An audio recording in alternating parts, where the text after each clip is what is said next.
Very happy to be here with you. Good evening from Australia, first of all. So it's past 10 p.m. here. My name is Nektarios Karanikas indeed. I am an associate professor at the Queensland University of Technology. My specialization is in health, safety, and environment. So I'm going to start discussing a bit about myself. I am Greek, born and raised in Greece, actually in a small village in the western part of the mainland in Greece. I don't know if anyone from our students have been in our beautiful country. I lived though in Athens for many, many years. So I was born in Athens. Then my family moved to the village, and when I decided to start my studies, I moved back to Athens, where actually I lived until 2014. And this is just an aerial photo of my village, which is in the middle of a lagoon. It's a good small village. It used to be a fishing village, but now has been developed. Now, how I started. When I was in the high school, I was thinking, and I started actually following lessons to follow more humanitarian studies, social sciences, philosophy, something like that. But just before I started the last year of my high school journey, I decided to change path. So I joined the Greek Air Force Academy and I studied aeronautical engineering there. So after I graduated in 1996, I was positioned as an officer in one of the air bases in Greece. I got specialized in the French aircraft Mirage 2000. And the first half of my career in the Air Force was almost exclusively about aircraft maintenance and engineering. However, the Air Force sponsored me, and in 2007, I studied my master's in in safety assessment and human factors in aeronautics in Cranfield University, just north of London. And after I graduated from there, I got heavily involved with safety management, with ergonomics, human factors, accident investigations. I was actually involved in many incidents and one major accident, which was not a pleasant experience. So as part of my role, I was positioned at the headquarters, and I traveled quite a lot for business purposes. This is a photo from Paris, from France. But after a few years, I got back to the operational field, which is a great experience sometimes when we get up, the ladder of hierarchy. We forget how things are in the real world, in the squadron area. So that was a great experience for 2 years. Meanwhile, I had started my doctorate with Middlesex University, and I was so scared because this position back in the squadron was very demanding, very we call it like high accountability and responsibility position. I had 100 people to manage plus 20 intercept aircraft that I should ensure they're airworthy. So long hours, many duties, etc. However, what I thought in the beginning would be an obstacle, meaning being too busy with work, turned to be an opportunity. That's why the operating base was a bit far from Athens, where I was living, like an hour and a half traveling. So in the evenings, because it was meaningless to travel to Athens and then get up very early in the morning to get back to the operating base, I was staying in the base. So I had nothing else to do apart from studying. So instead of becoming a problem, it became an opportunity. And yes, in 2014, I graduated from Middlesex University with my doctorate in safety and quality management. And then something happened that say, okay, what can I do next? So I decided to start looking around for jobs, as you maybe have already started doing, or you will soon. The difference between you and me is that the first job application I ever sent in my life was in the age of 39. So, because I didn't need to apply for jobs. I had my career in the Air Force, I was an officer, I actually finished with the rank of Lieutenant Colonel. A very new experience. I didn't know CV. What does CV mean? Cover letter. Why do we need a cover letter? Where do I start searching for jobs? Which websites? How all this system works? A whole new experience. But I was not under pressure. So I had my career, I had my job.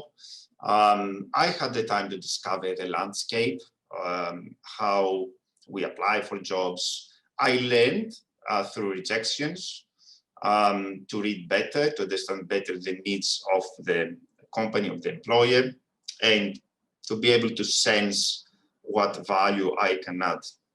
And this is something I'm going to cover a bit later in this session. So finally, after 6-7 months, I got 2 offers. One was from Middlesex University. Actually, I received the offer just the day before I joined the graduation ceremony for my doctorate, and the other was from the Netherlands. So what the difference was, Middlesex University was a position in occupational health and safety, like the area I am, let's say, serving now in my current role. In the Netherlands, it was about aviation safety. So I say, okay, I'm going to do this big step, leaving behind the security of the public sector, of the military in Greece. Adrian was shouting to me, what are you going to do? I mean, it's so uncertain out there. It's competitive. I say, no, I'm going to do whatever I feel capable of doing. So on the other side, I didn't want to get into a field that I didn't have much experience so far. I was involved with occupational health and safety, therefore, but my main strength was aviation safety. So I decided to go to the Netherlands, where I lived for about 5 years. I went to the Amsterdam University of Applied Sciences, and there I was an associate professor for aviation safety and human factors. Many activities, including professional courses. I had only undergraduate students, and this actually, after 5 years, made me think, okay, what more can I do for myself? And they say, I want to have more mature students. So I said, I'm going to look for a job around in a postgraduate degree, and also with more research opportunities. And here I am. This is one of my first pictures, as you can see, in Australia, the lovely koalas. And I moved from the Netherlands to Brisbane in Queensland, Australia in early 2019. So I've been living here for a bit longer than 2 years. So that's my short story. Long story, I'm 46 years old, but I cannot give you my whole biography tonight for me, today for you. Now, I have 2 children. They are now 24 and 23 years old. Those are people who are important to me and my close and extended family. You can see on those pictures my parents, my brothers, my nieces, my nephews. But apart from those people, I really appreciate people from my home village, old friends, also friends whom I made during my studies and my work in the Netherlands, also colleagues, students, participants, and last but not least, everyone whom we interacted all those years. And one of the topics I'm going to revisit today is that keep in mind that you can learn from everyone.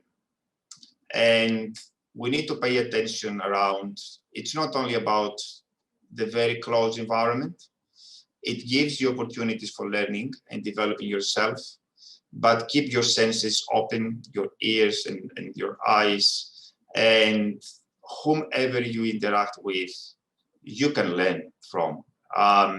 So this last picture at the bottom right is from in a conference that I chaired. I chaired a specific conference for 3 years. It was a great experience, not the conference itself in terms of organizing that, but the people whom I interacted with. And if I would try to trace back in my life, where from did I learn? It's of the elements I carry now as a personality, I cannot really find out, because it's a combination of things. It's the interaction of myself with my social, the technical, the natural environment that shapes my life and shapes everything. So today, I would like to share with you some information and experiences and advice about decision making. It's not only about your next career steps, it's about decision making in your life, but let's contextualize that in the career steps that you can take after graduation, or you have been taking if you're recent graduates.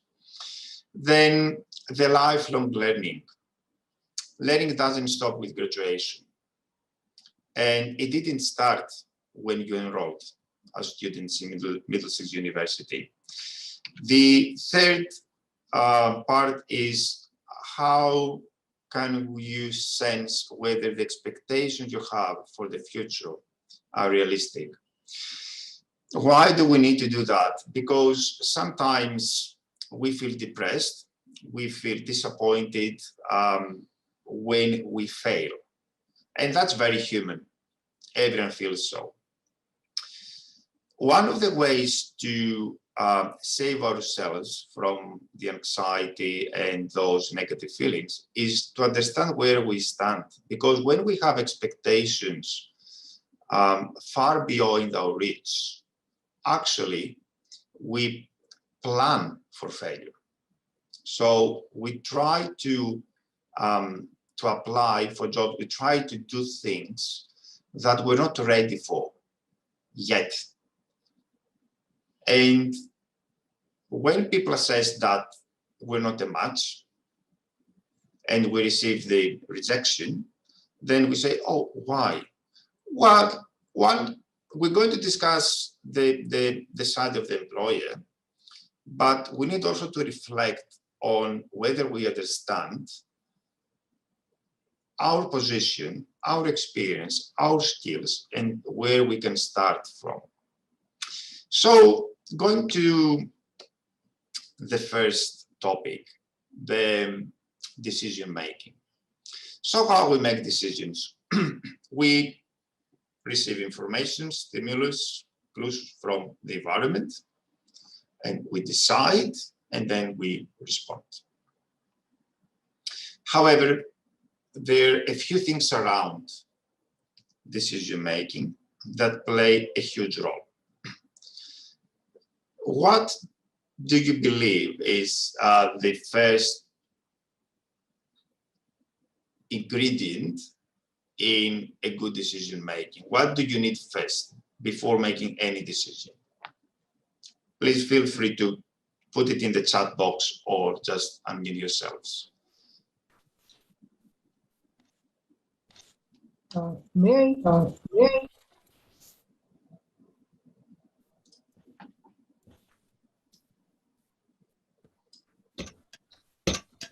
Yatin, yeah. Yeah, yeah. Are you willing to do your work honestly or not?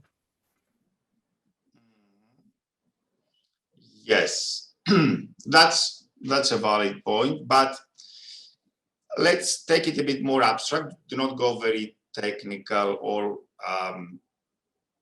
in order to make a decision, you want to decide about something.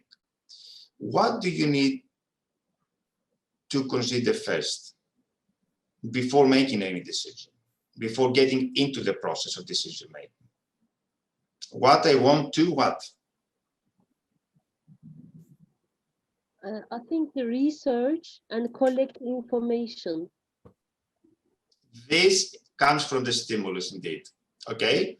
But before processing this information in the decision-making process, you need actually to have a clear set of goals. Yeah. Because, okay, if you don't have goals, if you don't know what the priorities are, what do you want to achieve?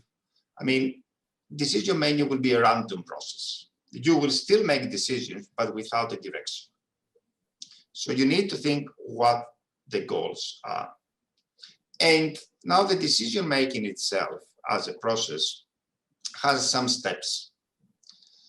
We don't reflect on them all the time. So today I'm going to go through those steps, and we're talking about awareness, about implications, the plan, and the actions, the acts. So when we're talking about awareness, first of all, it comes again with the goals. I mean, what I want to achieve, what I want to accomplish. And we need to understand that having a vision for ourselves, it's different than having goals. So the goals are lower level priorities. So the vision is something in the very distant future. I want to become an astronaut, okay? But the goals are the ones which will gradually lead you there to realize your vision. This is the first thing. The second thing is not just getting exposed to the environment, but trying to understand what is happening around. You need to not just to be a passive receiver of stimulus. You need to be a good processor. So you need to gain this awareness. And awareness has to do with how things work, how things interact or not, how they're used, what other people are doing around you, what is working or not for you and others, what is important to others and yourself.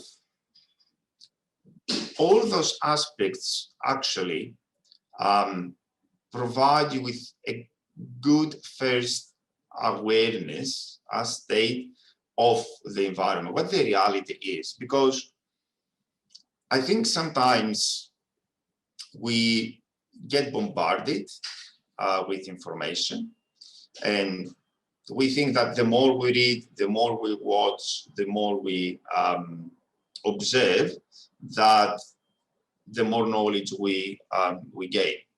This is not absolutely wrong, but it's not always true, because if you don't try to understand and become aware continuously, it's not a process that starts here in this time point and stops in the next. It's a continuous state of mind. Then you cannot position yourself. You cannot identify yourself. Because when we identify ourselves, we position ourselves in relevance, relatively to others. Nobody can stand like as a unity, disengaged from the environment. And if you don't understand the environment, social, technical, natural, the whole environment, then you cannot position yourself correctly. Sorry. And there are things that you know and things you don't know, but the others know. Meaning that awareness doesn't mean confirming ourselves, because we do that very frequently in our lives. It's very comfortable to get exposed to whatever is closer to what we believe, to what we do. And we sometimes neglect other areas, other approaches, other cultures, other people. Now, once more, it's your choice, but the more you open your senses and your horizons and you see what others do around, is actually information that you can process and you can understand even more the environment. If you focus too much, I don't know what field you have followed, each of you. If you focus too much on your field and forget everything else, then you're going to interpret the world through this field, through this lens. As we say, if the only thing that you hold is a hammer, everything will look like a nail. And this is not the quality and skills we expect from the modern professionals. You need to have deep knowledge into a topic to be, let's say, expert, knowledgeable in your topic, but at the same time, you must be aware how your topic depends on other areas and how other areas depend on your topic. Now, going to implications. So after you gain awareness, it's about meaning. So meaning is actually how the goals you set and the environment and your position in this environment can help you achieve your goals, or it poses risks that you think are acceptable or not, or there are also opportunities you could leverage. What I mean, I have a friend here in Brisbane who has a huge problem with employment the last 2 years. Why? Because she graduated 20 years ago from an information technology degree, if I'm not wrong. And since then, he didn't upskill himself at all. So he joined a few projects, he got experience, but technology evolves. Programming languages, all platforms out there. We're talking about, communications, about networks, about information technology, that AI now, machine learning, and many different things. So after 15, 20 years, although he has professional experience, he didn't recognize the risk that he was left behind. But you cannot assess a risk or find an opportunity if you don't have awareness. That's why awareness is the very first important ingredient. And then we have understood the environment, we have assessed the implications, it's time to make the plan. Short-term priorities that serve your goals.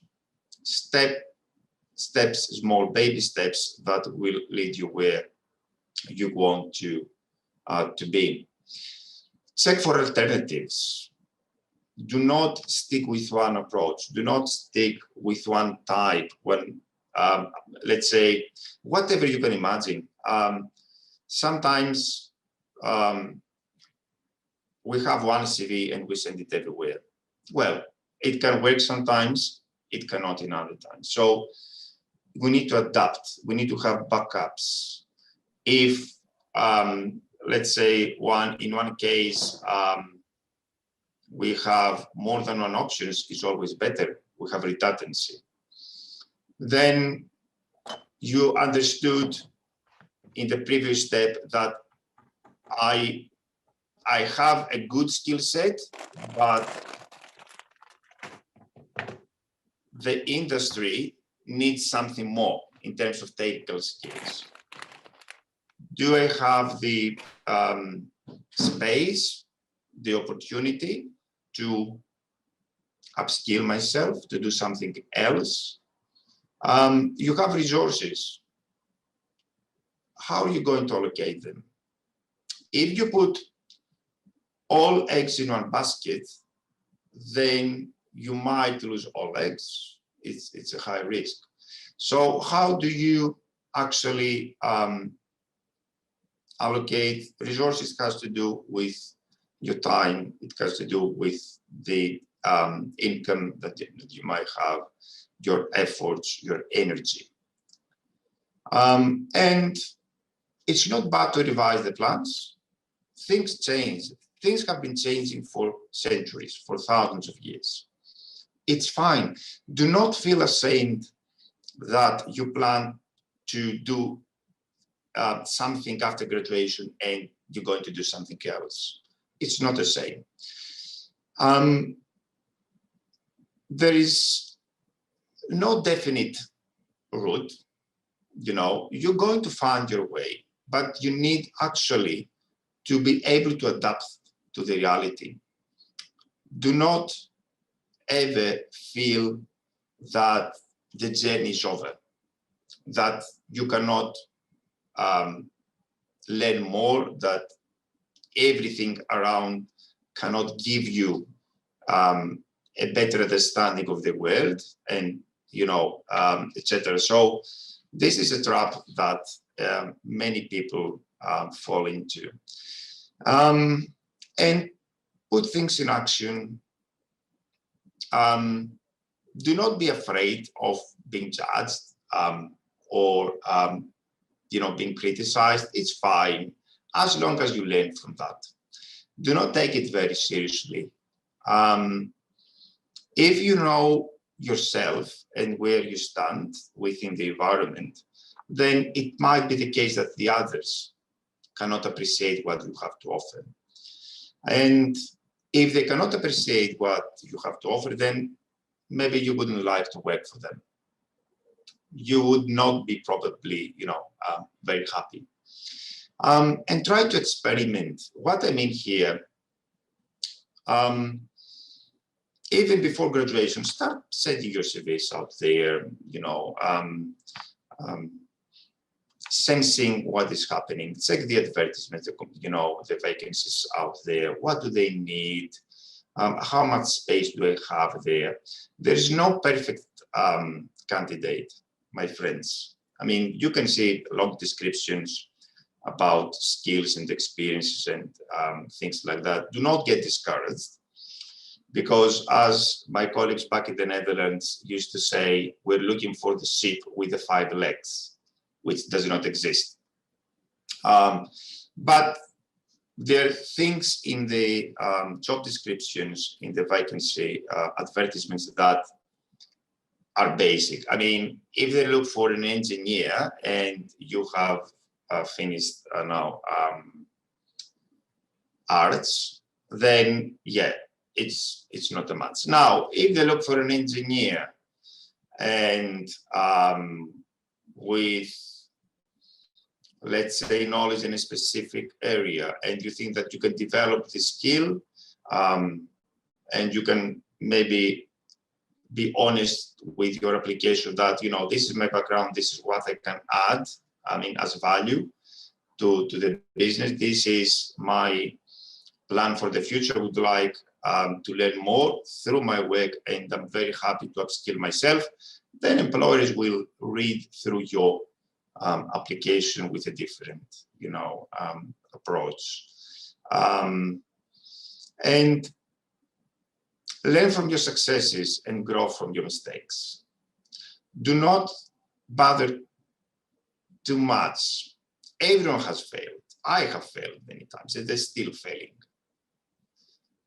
It's not everyone will fail. The problem is not the failure, is whether we learn. Each time we receive a rejection, each time we receive feedback, each time that things do not go as we hoped, do not say, okay, bad moment, I was, unlucky, let's move on. No, wait. Check whether you can understand what happened out there so you can assess the situation and decide whether you need to change. It doesn't have to be a change each time, but even understanding why the bad news arrived, then it can give you great opportunities to grow. And learn from your successes. Do not underestimate. Most of you have put immense efforts in studying, whatever area. Some of you, I hope everyone had some support from the social environment, from your families. Those are positive sides.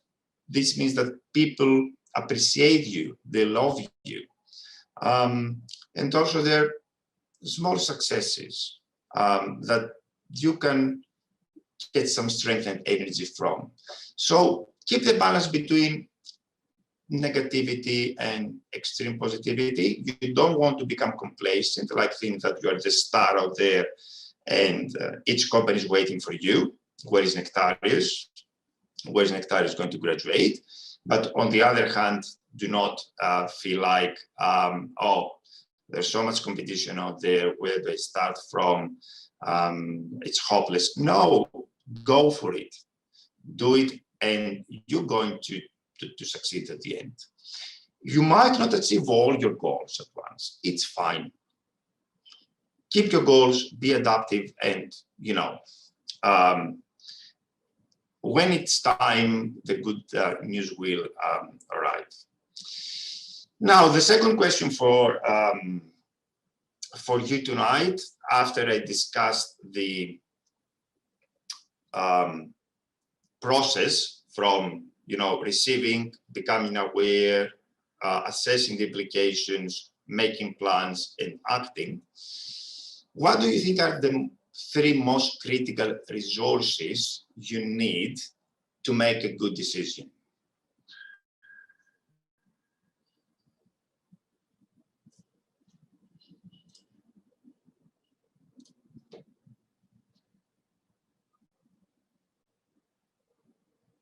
Any ideas?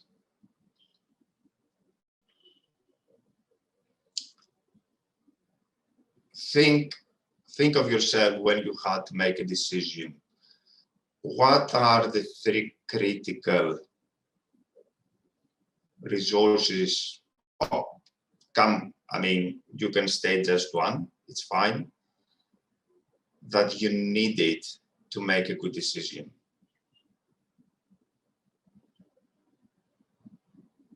Information, indeed. Great. Thank you, Kara. Okay, so nice awareness of the environment in general. Yatin, yes, I agree.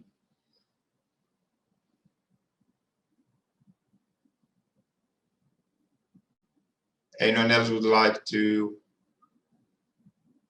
express her or his view? So Chiara and Yatin together actually got one of the 3 critical resources, which is knowledge. And it gets back to awareness, but it gets back also to what we carry as knowledge, not just per unit of time while we interact with the environment, but what we have learned so far. And the second is attention. Attention means actually the dynamic parts of the environment. Knowledge is more something that you develop through information and learning. Attention is something that will help you to understand how the environment changes, and to be aware of that. And third is time. So what happens when we make decisions? If we miss any of those three, let's say, if you don't have the knowledge, then you need to put far more attention and devote far more time to make a good decision. Then if you don't have time, then the only thing that you can, engage is knowledge, what you know, what it happens, and then you make a decision. So it's more intuitive. We're going to cover that in a while. And then when you cannot invest attention, then you need, with your knowledge, to give more time so you can absorb things. However, a good decision making has, let's say, a balanced investment of those three resources. And knowledge comes from your studies and courses, your books, and whatever you learned in the university, but also real world experience. This is the knowledge you bring to a situation and the knowledge which you gain from the situation. So it's not something static. It's something that grows also over time. And time, we don't have unlimited time in our lives. But when you read a vacancy description carefully, knowledge meaning, first of all, where you are, what the market, expects in terms of skills and experience, then the more time you give to read the description of the specific job, and the more time you invest in tailoring your cover letter, in understanding more about a specific company, to understand more about the needs of the employer, then the more successful your decision making will be. Little time, just I saw this advertisement, let's click, I don't know how you apply for Indeed or whatever, upload my CV, check, click, send, thank you very much. It's not going to work very well, because you don't want to feel like mechanical components, clogs, in the system, but the recruiter or the employer where you apply doesn't want to feel like it is as well. So as you want people to approach you as persons, as unique personalities, then each company wants to be appreciated the same way. And if we have, those templates ready to send, cover letters and CVs, this does not really give the impression that the applicant is interested in our company. The applicant is interested in any company. And it's selfish, I understand, but we want to feel unique. And companies want to feel unique as well. The time is important together with attention and knowledge. And sometimes when we are under time pressure, we don't allow ourselves the time to process, to gain the awareness, to assess the implications, to make the plans and how we're going to realize them. Then, we might get disappointed more frequently. And you need to understand that our brains have two sides, two systems that work together. One is the more analytical, where you have the rational decision making. It's actually the whole process I explained to you before, with the awareness, implications, plans, and actions, like I'm thinking and this and why that, the benefits, the cost, what they can do. This is a rational decision making. And then we have the naturalistic, the intuitive decision making, which is actually just knee-jerk reactions. Okay. Now, highly intuitive decision making can be successful, but the chances are that you cannot have the same reaction in all situations, because it cannot match all situations. Now, analytically, it's more time and more effort. And you cannot think forever. At some time, you need to do things. So in reality, what we do is identify a situation, classify, say, okay, this is good, this is matching. It's the first filtering, the intuitive part. And then we need to invest time to make this intuition a bit more analytical. So to say, okay, I think it's good, but let's now think if it's really good. And this, it's about every decision in your life.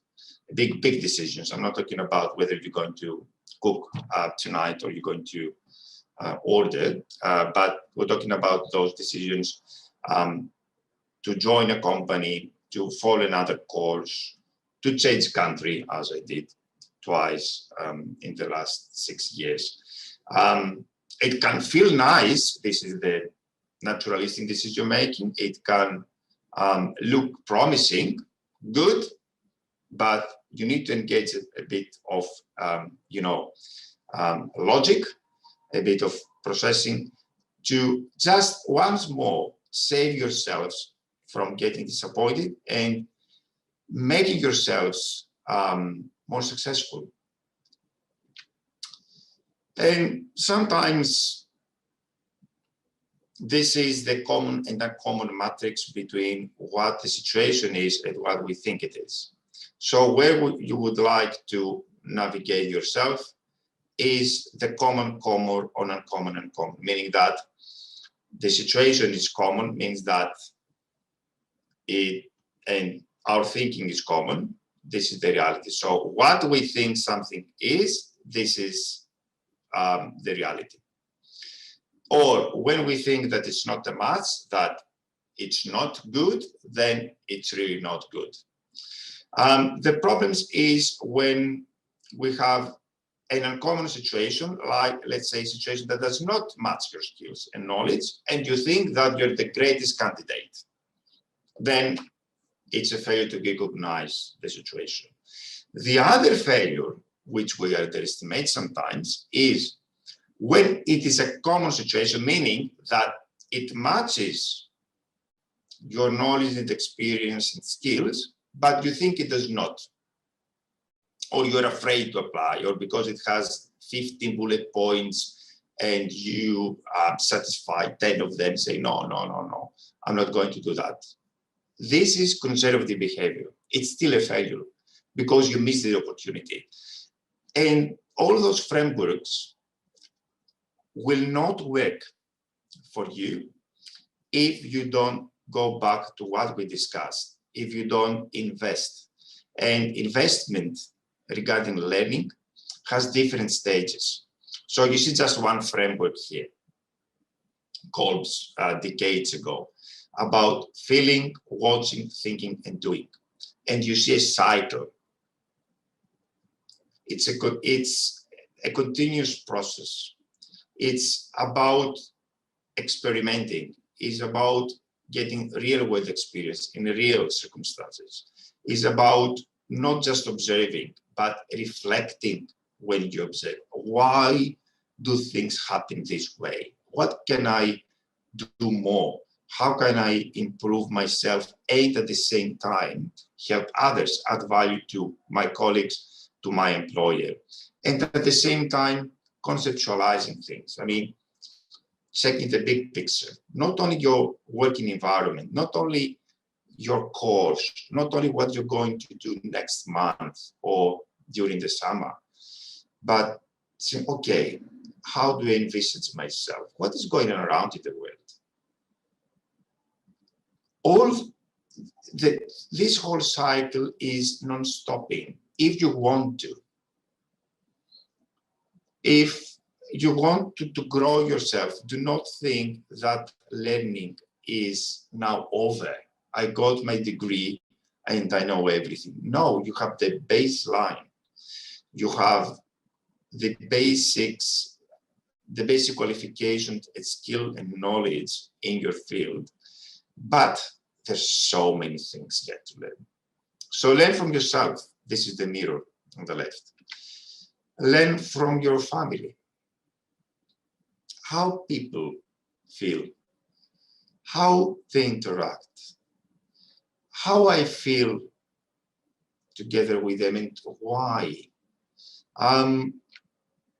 Your colleagues, your classmates, how did they manage to do that?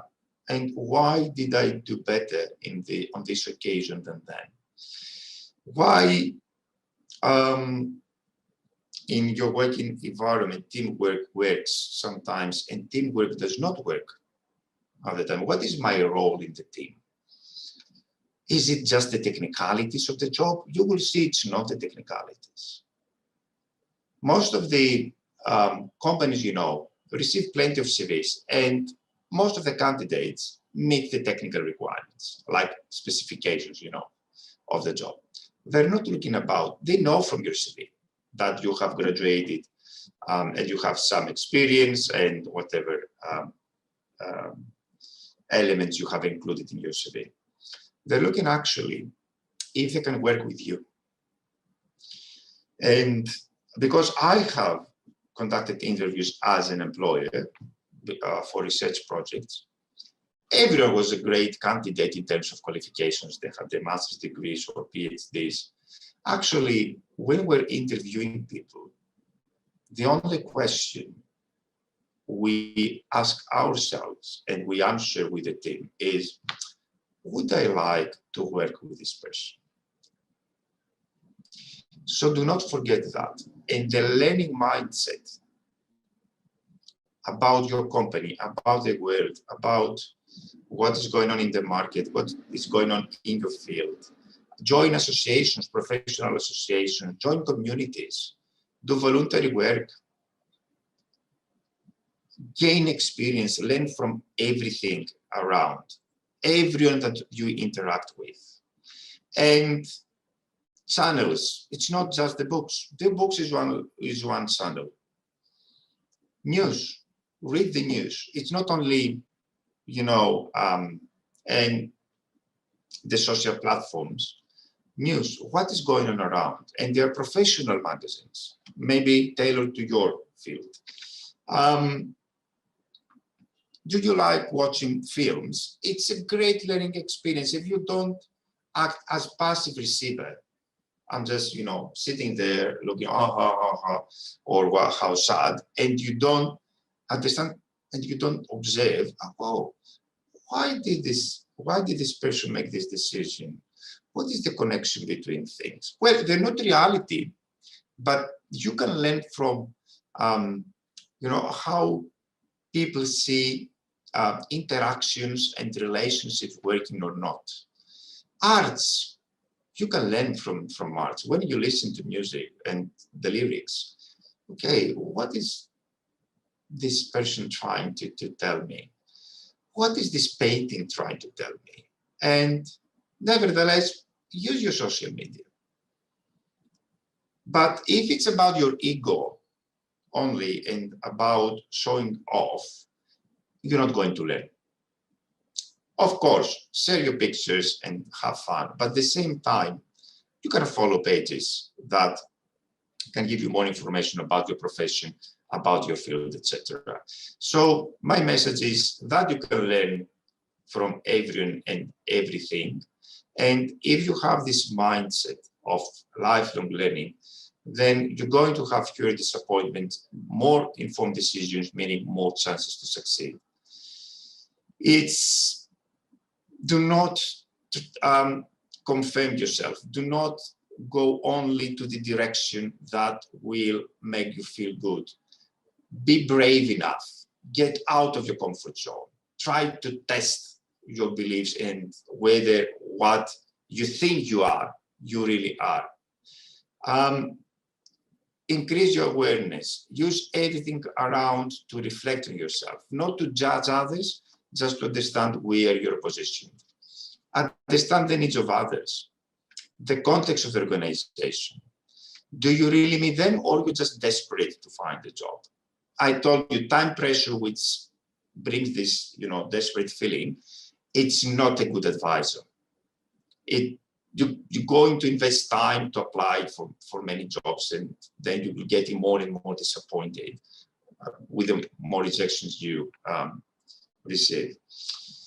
Be honest with your colleagues, be honest with your future employer, be honest in your application. This is who I am. This is what I can do, and this is the way I will help the business grow.